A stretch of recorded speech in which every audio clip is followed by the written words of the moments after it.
2 next year from these 10 races, changing manufacturers? Well, I think for our team, we're going to just really work with our Dodges and work on how can we be as competitive as possible throughout these final 10 races. It's going to be very tough, as strong as all these teams have been running, and we just need to figure out how to do it and be consistent, be competitive. Hopefully win 1 or 2 races would be great. I think you're going to have to win if you want to win the championship. It's going to be a tight race. Well, that leads me into a question I was going to ask later, but I'll do it now. I've asked everybody what they thought the finish needed to be on average in order to win the championship. Last year, Jimmy Johnson did it with a 5.4. What do you think it's going to take to win it this year? Well, I think if you were able to do that again this year, that would be a championship run right there, because it's, there's just the competition, the cars. There's so many good teams right now that seem like late in the year are really coming together, and it's not just the guys in the chase. Harvick's shown he's gotten quick here lately. Kyle Busch is going to be fast. David Rudiman's there. I mean, there's a lot of cars that are going to be tough throughout these final 10 races, and I don't think you're going to have a 5 average to win it. It's interesting because, there's so much emphasis now put on you guys, the 12 guys racing in the last 10 races.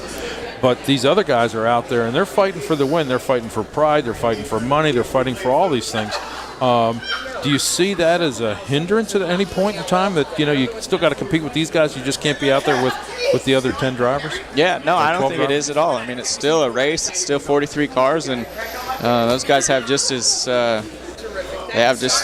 bigger right to go out and try to win a race as any of us do. So, I mean, it's going to be tough. They're going to be good, and everybody's going to be going for it. I think it's going to be as close between a bunch of cars as it's been to this point in the chase. Well, you guys at RPM have obviously had a lot of changes this year. Looks like there's some more coming. It doesn't seem to have affected you guys that much this year, but what do you think it's going to do over the next 10 races and into next year? Well, it doesn't affect us because our team is so strong and works so well together, and we don't let it affect us, but it's on all of our minds. The guys building the engines and the chassis and working at the shop. I was there this week, and every single one of them, it's on their mind, and that's probably not something you want to be on your mind when you're going into the chase for the Sprint Cup. And so hopefully they can just keep it out and just keep racing hard and doing what they've been doing. They've done an incredible job for the things that have been thrown at each one of our employees. They've done an incredible job this year to get us in the chase. What's it mean to you to be able to take the Richard Petty name and propel it into the chase and have the opportunity to race for the Sprint Cup this year? Well, it means a lot. I mean, we were able to win 2 races for Richard, get him back into victory lane. It had been a long time since he was in victory lane, and to see his cars fast again, racing up front, I think, made Richard feel pretty good. So I was excited we were able to do it as with our Budweiser team, and it's going to be exciting, these final 10 races with all the guys. Now, Budweiser's going forward with you from this point anyway, so you're not you're just switching manufacturers as opposed to sponsors and car numbers and all that stuff. Let me ask you this though: on the sprint car side, you've been sponsored by Mopar and our friends over at ASC for years. Any change on that do you see in the horizon? No, I mean, actually our Mopars have been so good.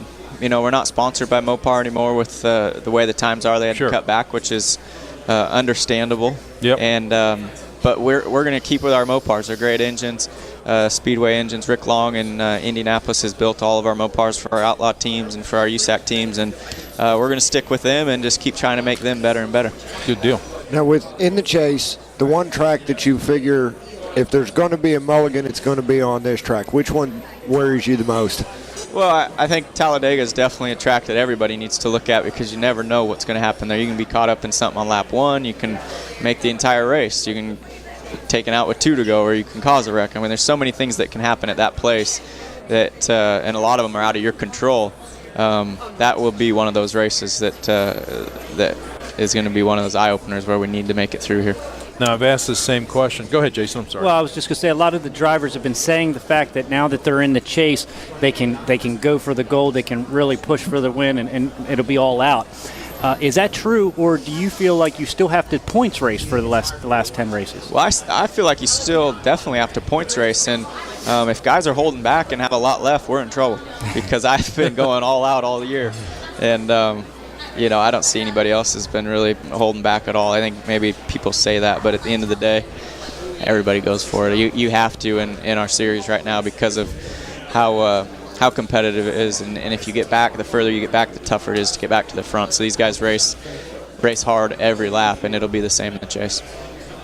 One theme question we've been asking everybody that's been on the air with us today is, what do you do between the races to chill out? You know, what's Kasey Kahne do to relax and try to get some time for Kasey Kahne? Well, it changes, but hunting's right around the corner. There you go. It'd be nice to go do a little bit of hunting and do some stuff outdoors. I love being outdoors, whatever it may be, and so hunting season's coming up, and get out there snowmobiling during the wintertime. That's really kind of during the off season. I enjoy that, and just being in the mountains and things. So hopefully we can do some of that stuff. You gonna get a chance to go any sprint car racing any? I don't think any more this year. I'd really like to. Last night they were in Spencer, Iowa, and I was gonna try to get over there, but then the whole chase thing went down, and we made it, and I'm glad I didn't make the race. I'd rather be here. We'd rather have you here. Any big changes for Kasey Kahne Racing coming up? It's all looking the same. We have Budweiser, DirecTV, Ollie's Bargain Outlet on the USAC team, Brad Sweet, Joey Saldana, and Craig Delansky, and the teams are strong, the drivers are strong. Hopefully we can basically keep what we have now and just keep making it better as time goes on. Joey and Craig both in the top 10 in points right now too, aren't they? Joey's third, 50 points out of first with 10 races to go. It's quite the battle there. He's got over 18 wins already this season, and Craig's sixth in points, I think. Right around sixth, Brad's seventh, and then Brad Sweet's second, and USAC midget points. So we have some good stuff going on. We have great drivers and teams that the guys working on them. Well, I think Joey just picked up a win out in California this past week, right? He won the Gold Cup on the final lap. Yeah, wow. $50,000 sprint car race. This is one of the bigger races of the entire year for them, and he pulled it off in the last corner, which was pretty awesome for us. Jason Sides was the guy that he beat, and he had led 39 laps and ran really good on the West Coast. So disappointing for them, but awesome for Joey and everybody on that team. Well, Kasey, we wish you a lot of luck in the chase for the Sprint Cup, and hope to see you at Homestead and Victory Lane out there with the Sprint Cup in your lap. And best of luck to you in all your endeavors on and off the track, and have a great hunting season. Sounds good. Thanks a lot, Appreciate guys. you coming on in the pits. Thanks, Kasey. Take it easy. You guys have a good one. Yep. Yeah, he's stuck in the corner there. Sorry about that.